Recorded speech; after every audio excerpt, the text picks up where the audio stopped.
نحمده ونستعينه ونستغفره ونتوكل عليه ونعوذ بالله من شرور أنفسنا ومن سيئات أعمالنا من يهده الله فلا مضل له ومن يضلل فلا هادي له ونشهد أن لا إله إلا الله ونشهد أن سيدنا مولانا محمدا عبده ورسوله أعوذ بالله من الشيطان الرجيم بسم الله الرحمن الرحيم اقرأ باسم ربك الذي خلق الإنسان من علق وقال النبي صلى الله عليه وسلم طلب العلم فريضة على كل مسلم ومسلمة أو كما قال عليه الصلاة والسلام. محترم حاضرین کرام اور اسٹیج پر جلوہ افروز معزز اور مکرم علماء کرام، آپ کے اس اسٹیج پر الحمدللہ بڑے قابل علماء کرام تشریف فرما ہے، جن کے نورانی اور عرفانی بیانوں سے آپ لوگ بندوز ہوں گے. وہ آپ کو اعلیٰ سے اعلیٰ بہترین سے بہترین باتوں سے نوازیں گے. میں جو چھوٹا سا طالب علم ہوں، آپ کو بس تھوڑی سی مختصر سے وقت میں ایک دو بات آپ کو بیان بتا کر کے چلا جاؤں گا. محترم حضرات، یہ تعلیمی بیداری کانفرنس ہے، یعنی تعلیم کے معاملے میں ہم بیدار ہو جائیں اور اپنے بچوں کو تعلیم سے دیکھیے، تعلیم کے بغیر کوئی قوم ترقی کر نہیں سکتی، کوئی قوم عزت کے مقام پر پہنچ نہیں سکتی. آپ کو میں ایک بات بتاؤں، بنی اسرائیل کس کی اولاد ہے؟ انبیاء کی اولاد. اللہ تعالیٰ نے بنی اسرائیل کے اندر بہت سارے انبیاء کرام ہیں، اور جب تک وہ علم پر عمل کرتے رہے اللہ تعالیٰ نے ان کو کامیاب کیا، اللہ تعالیٰ نے ان کو ترقی دیا، اللہ پاک نے ان کو عزت سے نوازا. لیکن جب ان کے اندر بے راحتی آئی، ان کے اندر عیاشی آئی، عیش کوشی آئی، آرام پسندی آئی، راحت طلبی آئی، تو ان کے اندر بگاڑ آئی. اللہ تعالیٰ نے ان کے اوپر بخت نصر بادشاہ کو مسلط کیا. دنیا کے اندر 4 بادشاہ ایسے گزرے ہیں جنہوں نے پوری دنیا پر حکومت کی، پوری دنیا پر مشرق سے لے کر کے مغرب تک، شمال سے لے کر کے جنوب تک پوری دنیا پر حکومت کی ہے. اس میں سے ایک بادشاہ بخت نصر تھا. ان کے زمانے میں حضرت دانیال علیہ السلام پیغمبر تھے. حضرت دانیال علیہ السلام نے اپنی قوم کو سمجھایا کہ اے میری قوم، تمہاری یہ حرکت، تمہاری یہ کام تمہیں لے ڈوبے گی، تمہیں برباد کر دے گی. اپنی قوم کو سمجھایا کہ تم اللہ کے احکام پر عمل کرو، نبی کے بتائے ہوئے طریقے پر چلو، دنیا کی رنگینیوں میں پھنس کر کے اللہ کے قانون کو مت توڑو، نبی کے طریقے کو مت چھوڑو، یہ تمہیں تباہ و برباد کر ڈالے گا. لیکن جب مال و دولت آتا ہے انسان کے اوپر، انسان کے پاس، تو سب کچھ بھول جاتا ہے، وہ عیش پسندی کے اندر مبتلا ہو جاتا ہے، راحت اور آرام کا طلبگار ہو جاتا ہے، صحیح کام کرنا چھوڑ دیتا ہے، اچھی بات بتانا چھوڑ دیتا ہے. اللہ تعالیٰ نے ان کے اوپر بخت نصر کو مسلط کیا. بخت نصر انہوں کہ 70,000 لوگوں کو تحریک کیا، 70,000 لوگوں کو قتل کروا ڈالا، اور 70,000 ہی لوگوں کو پکڑ کر کے اور لے جا کر کے جیل خانے میں ڈال دیا. ان 70,000 لوگوں میں سے حضرت دانیال علیہ السلام جو وقت کے پیغمبر تھے، وقت کے نبی تھے، ان کو بھی لے جا کر کے جیل میں ڈال دیا. ابو ذر سارے کے سارے جیل میں پہنچ گئے. اور اس زمانے میں جیل جو ہوتا تھا آج کے زمانے کی طرح سے نہیں ہوتا ہوتا تھا کہ ایک گلاس 20 گلاس کھانے پینے کا آرام وہاں کچھ نہیں ہوتا تھا. وہاں جو کھانا دیا جاتا تھا روٹی ایسے جس میں آدھا ریت ہوتا تھا آدھا آٹا ہوتا تھا اور الٹے کنویں کے اندر لٹکا دیا جاتا تھا. اس طرح سے ان کو جیل میں ڈالا جاتا تھا. اب جب سارے کے سارے جیل میں پہنچ گئے حضرت دانیال علیہ السلام نے کہا میں تم کو اس دل سے ڈرا رہا تھا اس وقت سے تمہیں بچا رہا تھا لیکن تم اپنی حرکتوں سے باز نہیں آئے. آج تمہاری وجہ سے مجھے بھی اس طرح سے پریشانیاں اٹھانا تھا. لیکن وہ اللہ کے نبی تھے اللہ کے پیغمبر تھے. وہ پہلے بھی اللہ کو اللہ کے احکام پر ہوتے تھے لوگوں کو اللہ کے احکام کی دعوت دیتے تھے. اب وہ سارے کے سارے جب جیل میں پہنچ گئے اب ان کے سامنے رونے لگے کہ اب کیا ہوتا ہے آپ ہمارے نکلنے کی رہائی کا کوئی ذریعہ کوئی ترتیب بتائیے کوئی ذریعہ بتائیے کوئی طریقہ بتائیے. دانیال علیہ السلام کے ساتھ لوگ بھی اللہ اللہ کرنے لگے. جیل ایک خانقاہ بن گئی وہ اللہ اللہ کرتے تھے. جیلر جو تھا جیلر حضرت دانیال علیہ السلام سے بڑا امپریسڈ ہوا. ان کی بڑی عزت کرنے لگا بڑا احترام کرنے لگا. ان کے حالات کو دیکھ کر کے ان کے ساتھ کوئی زیادتی نہیں کرتا تھا. ان کو جتنا بھی اس کے بس میں ہوتا تھا ان کو آرام کرتا تھا. اس طرح سے جیلر ان سے متاثر ہوا. کچھ دنوں کے بعد بختنصر نے ایک خواب دیکھا اور خواب دیکھ کر کے وہ خواب بھول گیا. خواب دیکھا خواب دیکھ کر کے خواب بھول گیا. وہ اپنے زمانے میں اپنے دور میں کچھ نجومی اور کاہن رکھا کرتا تھا جن پر لاکھوں روپے خرچ کیا کرتا تھا. نجومیوں کو کاہنوں کو یعنی جو غیب کی بات بتاتے ہیں جو کل ہونے والی بات بتاتے ہیں جن کا دعویٰ تھا اور ان کے اوپر لاکھوں روپے خرچ کیا کرتا تھا ان کو بلایا اور بلانے کے بعد دربار منعقد کیا اور کہا میں نے خواب دیکھا ہے وہ انتہائی بھیانک خواب ہے اور اتنا خطرناک خواب ہے کہ خواب دیکھا گیا اور اس خواب کی تعبیر کو بتاؤ اور اس خواب کو تم لوگ بتاؤ. سارے لوگوں کی کاہیں جو اس کے دربار کے چاپلوس چمچے تھے وہ سارے بڑے پریشان ہوئے. بادشاہ سے کہا بادشاہ سلامت آپ اس خواب کو بتائیے تب ہم اس کی تعبیر بتائیں گے.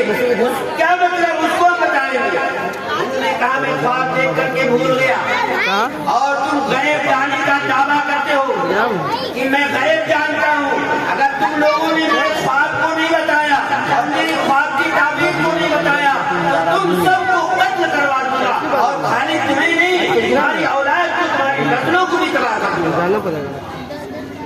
اب جو اس نے اس طرح سے کہا تمہاری نسلوں کو بھی تباہ کر دوں گا سب کو قتل کروا دوں گا.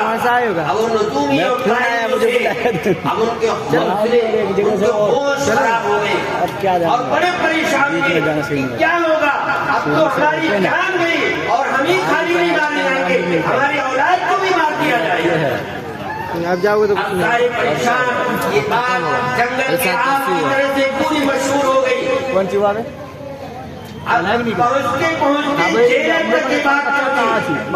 جیلر نے حضرت دانیال علیہ السلام سے کہا کہ بادشاہ نے خواب دیکھا ہے اور بادشاہ وہ خواب دیکھ کر کے بھول گیا.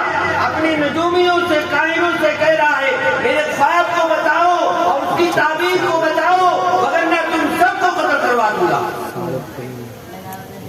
اب ان کو کچھ پتا نہیں چل رہا ہے وہ سارے پریشان ہیں. دانیال علیہ السلام نے کہا میں اس خواب کو بھی جانتا ہوں اور اس کی تعبیر بھی جانتا ہوں. کھانے پہ لے کے جاؤ. جیلر نے کہا مجھے اس بات پر اعتماد ہے یقین ہے کہ دنیا کے اندر اگر کوئی بادشاہ کا خواب بتا سکتا ہے اس کی تعبیر بتا سکتا ہے تو آپ بھی بتا سکتے ہو. آپ کے سوا کوئی نہیں بتا سکتا. دانیال علیہ السلام نے کہا جا کر کے اپنے بادشاہ سے کہہ دو کہ جیل میں ایک آدمی ہے جو تمہارے خواب کو بھی جانتا ہے اور اس کی تعبیر کو بھی جانتا ہے اور جب تم جا کے بتاؤ گے تمہارا مقام اونچا ہو جائے گا تمہارا عہدہ بڑھا دیا جائے گا اور میرا بھی فائدہ ہوگا. جیلر نے کہا کہ بتائیے پہلے آپ اس خواب کی تعبیر کو آپ جانتے بھی یا نہیں جانتے؟ اس بات کو جانتے بھی یا نہیں جانتے؟ اگر آپ نہیں جانتے ہوں گے تو آپ کی بھی جان جائے گی اور میری بھی جان جائے گی، آپ کو بھی قتل کر دیا جائے گا اور مجھے بھی قتل کر دیا جائے گا۔ دانیہ علیہ السلام نے کہا تم بے فکر ہو کر کے جاؤ اور اپنے بادشاہ کو بتا دو۔ جیلر گیا، اب جو نجومیوں نے قائدوں سے سنا ان کے بڑے خوشی ہوئی کہ اب تو ہماری جان بچ گئی ہے، اب ہماری جان بچ گئی۔ چنانچہ جیلر گیا اور بختنصر سے جا کر کے کہا کہ ہمارے قید خانے میں ایک قیدی ایسا ہے جو آپ کے خواب کو بھی جانتا ہے اور خواب کی تعبیر کو بھی جانتا ہے۔ بادشاہ نے کہا جلدی اس کو میرے پاس لاؤ، جاؤ جلدی سے اس کی ہتھکڑی، اس کے ہاتھ پیر کے جو بیڑیاں ہے سب کاٹ کر کے اور اچھے سے بڑی عزت کے ساتھ میرے دربار میں لے کے آؤ۔ وہ گیا اور جا کر کے ان کو کھولا اور اچھے لباس پہنا کر کے کہا چلیے دانی بختنصر کے پاس گیا۔ بختنصر تخت پہ بیٹھا ہوا تھا، بختنصر نے ان کو جو اپنے تخت پر بیٹھانا گوارا نہیں کیا، لیکن وہ تخت سے نیچے اتر کر کے اور بیٹھ گیا، فوراً مجلس کو برخاست کر دیا، سب کو ہٹا دیا اور خود بیٹھا اور دانیہ علیہ السلام کو بیٹھایا اور کہنے لگا آپ نے جو اس بات کو دعویٰ کیا کہ میں آپ کے خواب کو جانتا ہوں، آپ کے تعبیر کو جانتا ہوں، کیا آپ نہیں جانتے؟ انہوں نے کہا میں جانتا ہوں۔ کہنے لگا جلدی سے آپ میرے خواب کو بتائیے، جلدی سے آپ میرے خواب کو بتائیے، میں بڑا پریشان ہوں، بڑا بے چین ہوں، جب سے اس خواب کو میں نے دیکھا ہے میں بہت پریشان ہوں۔ انہوں نے کہا ٹھیک ہے۔ انہوں نے بتایا کہ تم نے جو خواب دیکھا ہے ایک بہت بڑی مورتی ہے، ایک بہت بڑی مورتی ہے جس کا سر سونے کا ہے، سینہ چاندی کا ہے، پیٹ تانبے کا ہے، رانیں اس کی لوہے کی ہے، قدم اس کی مٹی کی ہے۔ اس نے کہا ہاں بالکل یہ میں نے خواب دیکھا ہے۔ کہا میں نے ایک خواب دیکھا ہے، کہا اس کی تعبیر کیا ہے؟ کہا اس کے بعد دانیہ علیہ السلام نے کہا تم نے یہ دیکھا اور اتنا بڑا تھا کہ اس مورتی سے پوری دنیا میں یعنی اس کا سر آسمان پہ تھا، پیر زمین پہ تھا، ایک موڑا مشرق میں تھا، ایک موڑا مغرب میں تھا، اس کا سینہ شمال اور کچھ جنوب یعنی پورا کھڑا ہوا تھا۔ بالکل صحیح آپ نے بتایا۔ اس کے بعد آپ نے دیکھا کہ ایک اوپر سے پتھر گرا، ایک اوپر سے پتھر گرا اور اس کے اوپر ایسا گرا کہ وہ پوری مورتی ایک بن گئی، یعنی اس کو ریزہ ریزہ کر دیا، سونا چاندی پیتل مٹی سب ایک میں مل گئی۔ اس نے کہا بالکل آپ نے خواب صحیح بتایا، آپ نے خواب بالکل صحیح بتایا، لیکن اس کی تعبیر کیا ہے؟ اس کے ساتھ ساتھ بختنصر نے حضرت دانیہ علیہ السلام سے یہ سوال کیا کہ یہ بتائیے میرے دربار کے آنے کا قانون یہ ہے کہ جو میرے دربار میں آتا ہے سب سے پہلے میرا سجدہ کرتا ہے، لیکن آپ نے میرے قانون کے خلاف آپ نے کیا، آپ نے میرا سجدہ کر دیا۔ دانیہ علیہ السلام نے کہا اگر وہ کہتے میں مسلمان ہوں، ایک اللہ کا ماننے والا ہوں، اسلام کا یہ قانون ہے کہ اللہ کے سوا کوئی معبود نہیں، اس کے سوا کسی کے سامنے سجدہ ریز ہونا حرام ہے، تو سوچتا ہے کہ تم نے اسلام کی تبلیغ کرنا چالو کر دیا۔ انہوں نے کہا کہ میں نے اس لیے سجدہ نہیں کیا کہ اگر میں سجدہ کر لیتا تو بھی مارا جاتا، میں بھی مارا جاتا۔ اس نے ان کے ہاتھ کو چوما اور کہا میں دنیا کے اندر واحد انسان آپ کو دیکھا کہ آپ اپنے مالک کے اتنے وفادار ہیں، آپ اپنے اللہ کے اتنے وفادار ہیں، میں تو اپنے بھگوان کے سامنے ہوتا ہوں، اس کو اس کی عزت کرتا ہوں اور اس کے پیچھے ہوتا ہوں تو گالی، اس کے پیچھے ہوتا ہوں تو گالی بکتا ہوں، لیکن آپ نے میرے خواب کو بتا دیا اور کہا تھا میں کیسے مارا جاتا ہوں۔ دانیہ علیہ السلام نے بتایا کہ آپ اس طرح سے مارے جاتے، میں اگر سجدہ کر لیتا جو علم اللہ نے مجھ کو دیا ہے وہ اللہ تعالیٰ علم مجھ سے چھین لیتا اور میں آپ کے خواب کی تعبیر کو نہیں بتا سکتا، نہیں بتا پاتا، اس لیے میں مارا جاتا، آپ کو نہیں مارتے تھے، اور آپ اس لیے مارے جاتے ہیں میں خواب کی تعبیر نہیں بتاتا تو آپ ایسے ہی مر جاتے۔ انہوں نے کہا ٹھیک ہے خواب کی تعبیر بتائیے۔ دانیہ علیہ السلام نے کہا جو پتھر گرا تھا وہ کیا ہے؟ یہ آقا میری جناب محمد رسول اللہ صلی اللہ علیہ وسلم کا دین ہے۔ جب آپ صلی اللہ علیہ وسلم کا دین آئے گا تو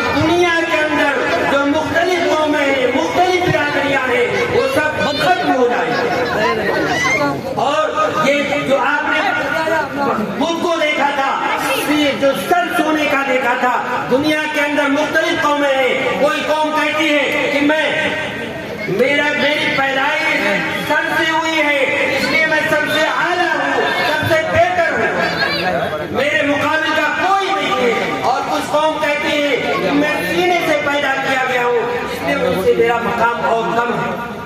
اور جو کہتے ہیں کہ پیٹ سے پیدا، تابے سے پیدا، ان کا مقام کچھ کم ہے. اور جو کہتے ہیں ران سے پیدا، ان کا مقام کچھ کم ہے. اور جو پیر سے جس کو شدھ کہتے ہیں، یہ تو بیٹھنا ضروری ہے، کہتے ہیں وہ ان سے پیدا ہوئے ہیں. اور جو پتھر گرا وہ محمد رسول اللہ صلی اللہ علیہ وسلم کا بیٹے ہیں. جب دنیا کے اندر آپ صلی اللہ علیہ وسلم آئیں گے، یہ ذات گرا دیا، یہ سب آپ صلی اللہ علیہ وسلم ختم کر دیں گے. یہ کچھ نہیں، اللہ کے یہاں سے کیا چلے گا؟ تقویٰ اور پرہیزگاری چلے گا. اللہ کے یہاں اس کا مقام ہوگا، جو اللہ سے ڈرے گا. اللہ کے یہاں نسب نہیں چلے گا. تو آپ کو بتایا کہ تعلیم، جب اس نے اس سے آپ خواب بتایا تو اس نے آپ کے ہاتھ کو بھی چوما اور کہا بالکل آپ نے سچ بتا دیا، یہی میرا خواب تھا اور یہی میرا سچ تھا. پھر بنی اسرائیل کو کس سے ان کی دانیال علیہ السلام کی وجہ سے بنی اسرائیل کو سب کو جیل سے آزاد کر دیا. تو ان کو کامیابی کیسے ملی؟ اس علم کی وجہ سے ملی، اس تعلیم کی وجہ سے ملی. اگر ان کے پاس اس کا علم نہ ہوتا تو سارے کے سارے جیل میں سڑ جاتے اور ان کو نکالا نہیں جاتا. اسی طرح سے آقا مدنی جناب محمد رسول اللہ صلی اللہ علیہ وسلم کی بعثت سے پہلے، آپ کی دنیا میں آنے سے پہلے، آپ مکہ کے اندر ہر طرح کی برائی پائی جاتی. ایک خدا کو چھوڑ کر کے سینکڑوں خداؤں کی عبادت کرتے تھے، زمین پر پڑے ہوئے خون کو چاٹ لیتے تھے، اپنی بچیوں کو زندہ درگور کر دیتے تھے. ہر طرح کا ان کے اندر ستی سود، ہر شراب نوشی. بچہ پیدا ہوتا تھا تو اس کے منہ میں پہلے شرابی چپکائی جاتی، ہر طرح کی برائی پائی جاتی تھی. اس زمانے کا نام کیا رکھا گیا؟ زمانے جاہلیت. یعنی یہ نہیں کہا زناکاروں کا زمانہ، سود خوروں کا زمانہ، یا لڑکیوں کو زندہ درگور کر دینے کا زمانہ. اس زمانے کے ساتھ نہیں یاد کیا گیا، بلکہ اس کو کہا گیا زمانے جاہلیت. یعنی جس کے اندر ساری برائی پائی جاتی ہو، ساری خامیاں پائی جاتی ہو، اس کو جاہلیت کا زمانہ کہا گیا. لیکن اللہ پاک نے جب آقا مدنی نبی محمد رسول اللہ صلی اللہ علیہ وسلم کو مبعوث فرمایا، آپ صلی اللہ علیہ وسلم جو دنیا کے اندر تشریف لائے، تو سب سے پہلے جو آپ اللہ پاک نے قرآن کی آیت نازل کی، قرآن کریم جو سب سے پہلے آیت نازل ہوئی، اقرأ باسم ربک الذی خلق. اللہ نے فرمایا کہ پڑھو اپنے رب کے نام سے جس نے تم کو پیدا کیا لوہوں کی پھٹکی سے. اللہ پاک نے فرمایا کہ اگر تم ذلت اور رسوائی کو دھونا چاہتے ہو، عزت کا مقام چاہتے ہو، دنیا تمہاری عزت کرے، تو تعلیم حاصل کرو. اس علم سے یہ ذلت و رسوائی بھولے گی، یہ ذلت و رسوائی ختم ہوگی. آدمی کہتا ہے کہ نہیں تعلیم بیکار ہے. اپنے بچوں کو تعلیم دلائیے. جس قوم کے اندر تعلیم ہوتی ہے وہی قوم سرداری کرتی ہے، وہی قوم قائم بنتی ہے، وہی قوم قیادت کرتی ہے اور اسی کی عزت ہوتی ہے. اور جو جاہل ہوتے ہیں، جن کے پاس تعلیم نہیں ہوتی ہے، ان کو آدمی کیسے ہی بدھو بنا دیتا ہے، کیسے ہی بیوقوف بنا دیتا ہے اور ان سے بیگاری کا کام ہے. تو تعلیم سب سے پہلے جو بیداری تعلیم کا مقصد ہے. اور آپ قرآن کو اٹھا کر کے دیکھ لیجیے. اللہ تعالیٰ نے قرآن کے اندر فرمایا وَالَّذِي بَعَثَ فِي الْأُمِّيِّينَ رَسُولًا مِّنْهُمْ يَتْلُو عَلَيْهِمْ آيَاتِهِ. کہ اللہ تعالیٰ نے فرمایا کہ وہ ذات جس نے بھیجا امیوں کے اندر، امی کہتے ہیں ناخواندہ کو، نہ پڑھے لکھے لوگوں کو امی کہا جاتا ہے. اللہ تعالیٰ نے ان کے درمیان کس کو نبی بنا کر کے بھیجا؟ امی کو نبی بنا کر کے بھیجا. یعنی اور کام اللہ نے کیا ثابت کیا؟ یعنی آپ صلی اللہ علیہ وسلم کو اللہ تعالیٰ نے امیین کے اندر، ناخواندہ لوگوں کے اندر بھیجا اور آپ بھی امی تھے. اور کام ثابت کیا کیا؟ تعلیم کا، اصلاح کا، تعلیم کا اصلاح کا کام آپ کے اوپر شروع کیا. اور آپ تھے کہ امی. اور دیکھ لیجیے یہ آقا محمد رسول اللہ صلی اللہ علیہ وسلم کا اعجاز ہے کہ جب آپ نے ان کو تعلیم دینا شروع کیا، اصلاح کام شروع کیا، تو اللہ تعالیٰ نے آپ کے تعلیم دیے ہوئے، آپ کی اصلاح کیے ہوئے ایسے قابل، ایسے بہترین، ایسے لوگ پیدا ہوئے کہ دنیا ان کو سراہتی ہے اور ان کو لوہا مانتی ہے۔ یہ آپ صلی اللہ علیہ وسلم کی تعلیم کا نتیجہ تھا، جس کو لوگ زمانے جاہلیت کہا کرتے تھے۔ اس جاہلیت کا زمانہ جس کو لوگ میگنیوں میں، گندگیوں پر زندگی بسر کرنے والے کہا کرتے تھے، آج اس زمانے کو خیر القرون کا لقب ملا، خیر القرون کرنے کا لقب ملا کہ سب سے بہترین زمانہ آپ صلی اللہ علیہ وسلم کا زمانہ ہے۔ اور ان کو جس کو جاہل کہا کرتے تھے، آج ان کو صحابہ کہا جاتا ہے، صحابہ کہا جاتا ہے، جن کے بارے میں فرمایا گیا کہ اگر تم کسی ایک صحابی کی بھی ابتدا کر لو تو نجات پا جاؤ گے، کسی ایک صحابی کی بھی ابتدا کر لو گے تو نجات پا جاؤ گے۔ اللہ تعالیٰ نے ان صحابہ کے بارے میں، جن کے بارے میں فرمایا کہ تمام صحابہ سے اللہ راضی اور سارے کے سارے صحابہ جنتی ہیں، اللہ نے قرآن کے اندر ان کے جنتی ہونے کا اعلان کیا، جو سارے کے سارے جنتی ہیں۔ اللہ تعالیٰ نے ان کے بارے میں فرمایا رضی اللہ عنہ ورضوانہ کہ اللہ سے راضی اور اللہ ان سے راضی، اللہ سے راضی، اللہ ان سے راضی، یعنی اللہ کے حکم کے خلاف وہ کوئی کام کرنے کے لیے تیار نہیں، اپنے سر کو کٹانے کے لیے تیار، ان کے سر کو ان کا سر کٹ جائے انہیں گوارا ہے، لیکن اللہ کا حکم ٹوٹ جائے انہیں گوارا نہیں۔ تو اللہ تعالیٰ نے ان کو کتنا بڑا مقام دیا، صحابہ کے لقب سے مرتب کیا، اور رضی اللہ عنہ ورضو کا اللہ نے ان کو خطاب دیا تو اللہ سے راضی اور اللہ ان سے راضی۔ تو یہ علم کی بدولت، یہ تعلیم کی بدولت، جب ہمارے اندر تعلیم آئے گی، عمل آئے گا، ہم اس پر چلیں گے تو اللہ ہمیں کامیاب کرے گا۔ اور دیکھیے بغیر تعلیم کے، بغیر علم کے، اللہ نے فرمایا کہ اللہ نے آپ کو بھیجا امیوں کے اندر تاکہ آپ ان کو تعلیم دیں، وَيُعَلِّمُهُمُ الْكِتَابَ، کہ آپ ان کو قرآن پڑھ کر کے سنا دیں، قرآن کو پڑھ کر سنا، وَيُزَكِّيهِمْ، اور ان کا تزکیہ کر دیں، یعنی دلوں کو صاف کر دیں۔ دیکھیے دل اللہ کے عرش ہے، اللہ پاک اسی دل کے اندر نازل ہوتا ہے، اسی دل پہ اترتے ہیں، جس کا دل پاک ہوتا ہے، جس کا دل صاف ہوتا ہے، اس کے دلوں پر اللہ کا نور، اللہ کی رحمت ہے۔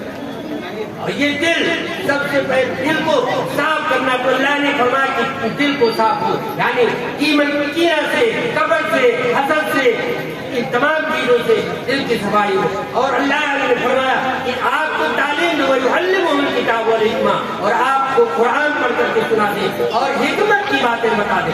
تو اللہ پاک نے ہماری کامیابی اسی میں رکھا ہے کہ ہم تعلیم حاصل کریں، سب سے پہلے اتنی تعلیم ہمارے اندر آ جائے کہ ہم حرام اور حلال کو پہچاننے والے بن جائیں، کہ حرام کیا ہے، حلال کیا ہے، ہم اپنے دین کو پہچاننے والے بن جائیں، اللہ کا ہمارے پر حق کیا ہے، اللہ کے نبی کا ہمارے پر حق کیا ہے، پڑوسی کا ہمارے پر حق کیا ہے، ماں باپ کا ہمارے پر حق کیا ہے، بھائی بہنوں کا ہمارے پر حقوق کیا ہے۔ جب ہم اس کو پہچان لیں گے اس کے بعد دنیا کی تعلیم آپ حاصل کریے، دنیا کی تعلیم، ڈاکٹر بنیے، وکیل بنیے، انجینئر بنیے، سب کچھ بنیے۔ آج ضرورت ہر چیز کی ہے، آپ یہ نہیں سوچیں کہ خالی ضرورت ہر چیز کی ہے۔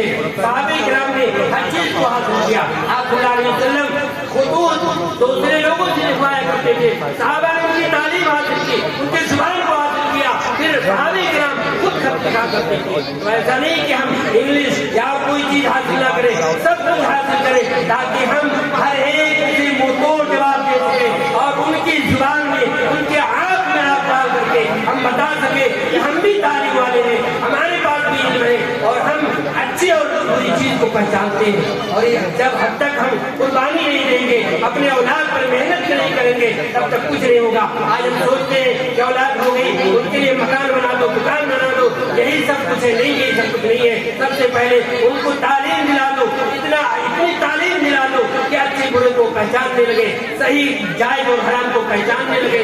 جو آدمی جائز اور حرام کو پہچان کر کے زندگی گزارے گا وہ کامیاب ہوگا، دنیا میں بھی چین کی زندگی گزارے گا، مرنے کے بعد بھی چین کی زندگی ملے گی۔ اللہ پاک ہم سب کو ان باتوں پر عمل کی توفیق عطا فرمائے، آمین۔